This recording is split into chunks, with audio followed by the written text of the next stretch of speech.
Good morning, everyone. I'll say good morning again here in a second. Yes, we know this content is not about. I'm going to try it one more time, though, guys. Sorry. Just because if it does connect, then I can see you guys pop up. There we go. Look like it worked this time.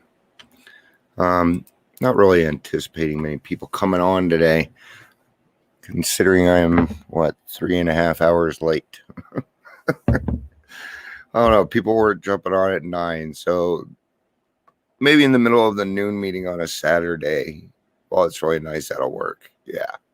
I don't think anybody will be on. That's okay. We have people that watch it when they want to. That's why I do it this way. Not everybody can get on during the live portion. So, yesterday, and I don't want anybody taking anything wrong here because I love my home group. Okay.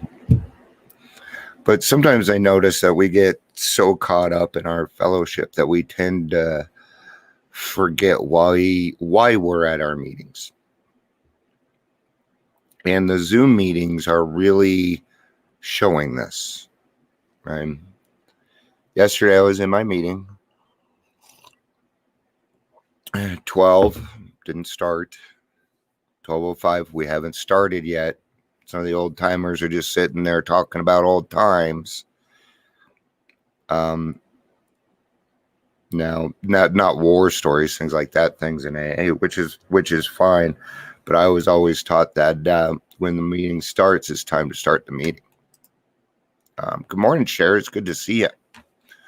And I love fellowship. You know, I'm a pretty easygoing guy. Because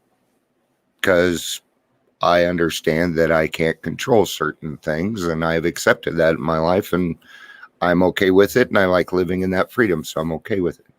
But if I see something going on like that, I'm probably going to say something, which I did.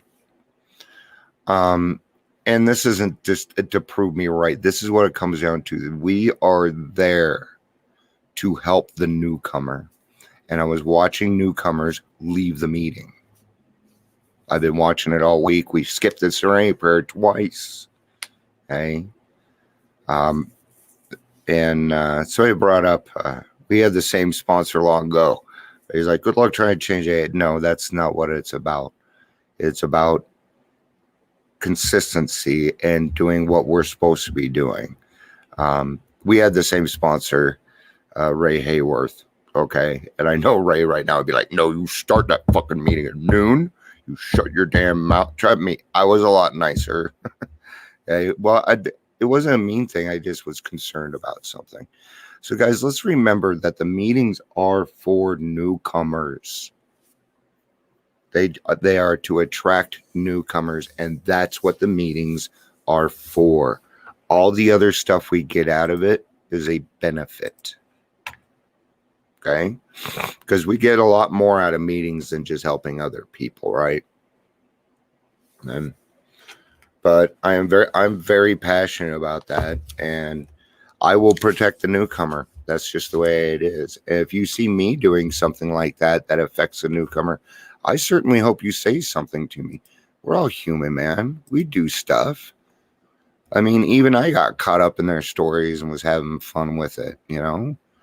Nobody was doing anything wrong. We were just doing some things that weren't right. September 12th, at certain moments, wrote Coleridge, a single most insignificant sorrow may, by association, bring together all the little relics of pain and discomfort, bodily and mental, that we have endured even from infancy. So sometimes we can be in a situation that reminds us of something that has happened in our past. We don't like to say it, but we call it trauma.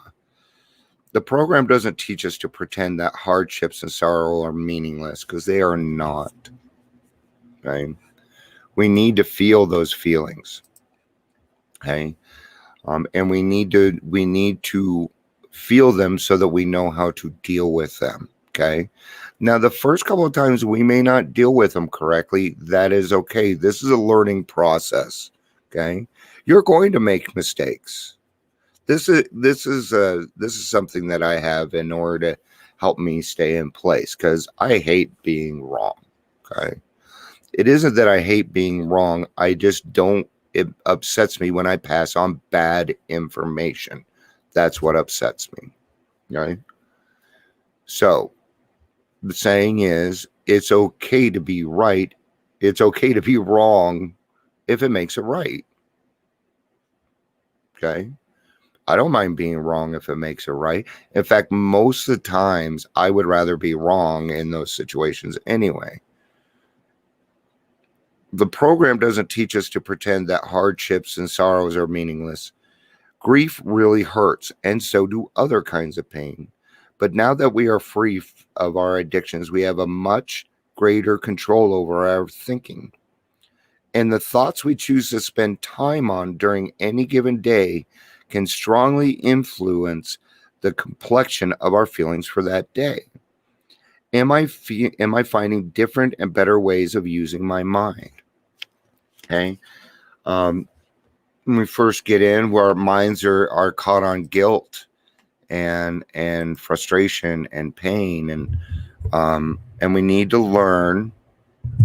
In the beginning, we have to accept that has gone on. Number one, that it has happened, okay, and that we are dealing with it, okay. We can start making amends as soon as we walk into the program, as long as we are being honest. Let's rephrase that, as honest as we can. Okay? Because about the only honest thing I could say when I first got into the program was, I don't know. Okay. So give yourself a break, man. Be nice to yourself. I know that's really, really hard to do. It's really easy for me to be nice to everybody else, but when it comes to myself, that was a much different story. That's different now. Okay? I had to learn how to love myself.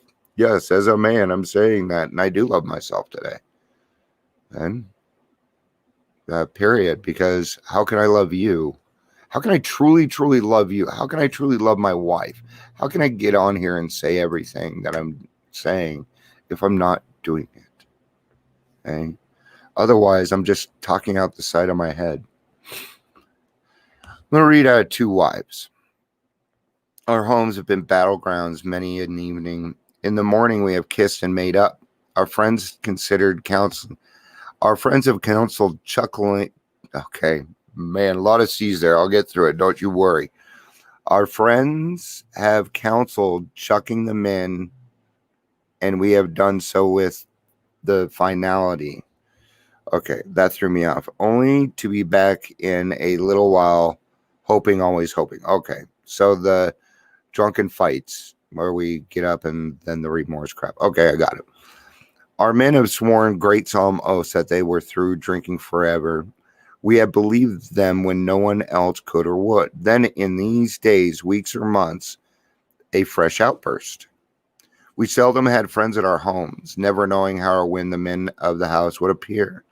We could make few social engagements. We came to live almost alone. When we were invited out, our husbands sneaked so many drinks that they spoiled the occasion. If, on the other hand, they took nothing, their self-pity made them killjoys. There was never financial security. Positions were always in jeopardy or gone. An armored car could have been brought to pay envelopes home. The checking account melted like snow in June. Sometimes there were other women. How heartbreaking was the discovery, how cruel to be told they understood our men better than as we did not. The bill collectors, the sheriffs, the angry taxi drivers, the policemen, the bums, the pals, and even the ladies they sometimes brought home. Our husbands thought we were so inhospitable, joy killers, nags, wet blankets. That's what they said. Next day they would be themselves again, and we would forgive and try and forget. We have tried to hold on to the love of our children for their father. We have told small tots that their father was sick, which was much nearer the truth than we realized. They struck the children, kicked out door panels, smashed treasured crockery, and ripped the keys out of pianos. In the midst of such pandemonium, They may have rushed out threatening to live with the other woman forever. In desperation, we have even got tied ourselves. The drunk to end all drunks. The unexpected result was that our husbands seemed to like it. It's just a good way of showing us how we can go through other people's lives. Maybe, good morning, Cindy. It's good to see you.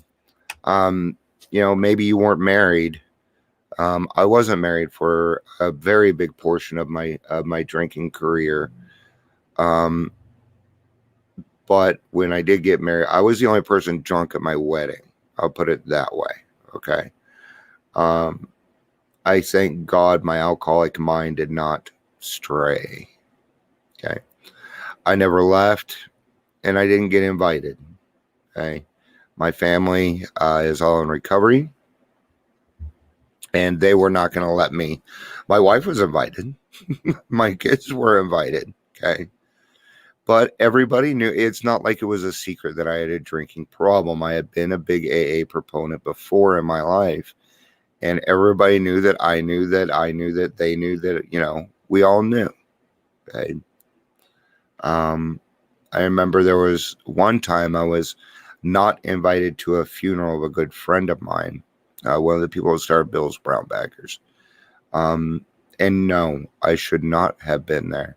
And I even told myself before I started drinking, I have no reason to be upset about this. And guess what the fuck happened? I still disrespected it. I still did it. That one still hurts to this day, right? Okay, but I am not going to ever, ever, ever, ever forget about it. Ever. Nope. I tell you something. My friend's okay with it. All right. I know he's okay with it because I'm where I'm at today. Okay. Because I decided to do something and learn from it. Okay. And he comes every now and again. No, I'm not dropping any names. I've known a lot of people that have died in the program sober. A lot of people. In fact, most people that, it's how it is now. Yeah, I don't think I want to get into that part. No, put more on the verge of having to find some tissue here. So, may thank God for the pain, however insignificant. Yeah, before, when I first read this, yeah, Jill? It fucking hurts, but we know it's our fault. We know it, guys. We know it. It's hard. But now I can go back to that friend. I can go to their gravestone and actually have something meaningful to say, something to put in, something to contribute to life. But that took a lot of hard work, a lot of hard work. May I thank God for the pain, however insignificant, that magnetized my succession of my old hurts into the large one that I can take out and look at, and then discard to make room for new and present concerns. May I thank God for restoring my sensitivity to pain after the numbness of addiction. Till I remember, I can thank God for restoring my feelings. I'm going to kind of put this a different way. Okay? Did you ever notice when you were drinking and drugging that you weren't sick very often? And then once you got sober, you're like, man, I get sick all the time. Maybe I shouldn't have quit drinking. Maybe I shouldn't have done this. Maybe I should have done that. No, you were sick. You just never knew. Now, that didn't happen to everybody, but it happened to me. Being too drunk to even know that you were sick. And like having a cold sick. So how do we restore our feelings? Well, number one, we get rid of the alcohol. Number two, we get closer to God or a higher power. And three, then we make a decision to let them take over a good portion of our lives so that we may get to the ever-present fourth step. Okay? Fourth step. Must do it. It's a must. Prepare yourself. It is not as bad as you think. Okay. Do I have my 4-step here? I think I do. I do. Look at this. Dion's 4-step. I burnt my... No. I did way too much work on this. This thing is half full, guys. All right? And it is not. I can tell you something. Look at this. Okay? See how it is not. You can't read any of that anyway. See how it is not an autobiography. See, everybody does it differently, though. Okay? Mine was not. Mine was done by lists. My sponsor did not want me to get into particulars.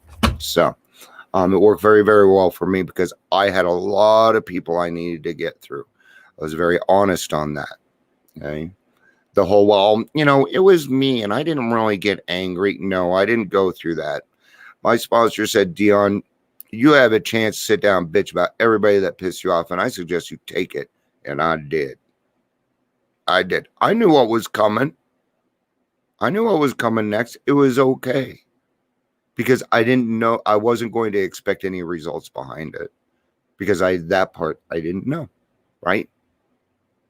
So how am I going to create things in my head on something that I don't even know? Right? So tell yourself to shut up and go help somebody else. All right. My grandkids are going to be here any minute. So I have got to go mentally prepare myself for 24 hours of grandpa screaming. All right. We have a lot of fun. There's going to be a lot of fun. I miss my grandkids a lot. So they're a lot like me. That means that we find farts funny. Peace out, guys. I love you. You know I do. You know I do. Come on here every day, let you know I love you. Hey, I don't care who you are. I do. Have a day, guys. Thank you, Jill. Thank you for being here. I love you, honey. Everybody on here. I love you all. Sharon, thanks for being here. Cindy, thank you for being here. All right. I don't want to go. Bye, guys.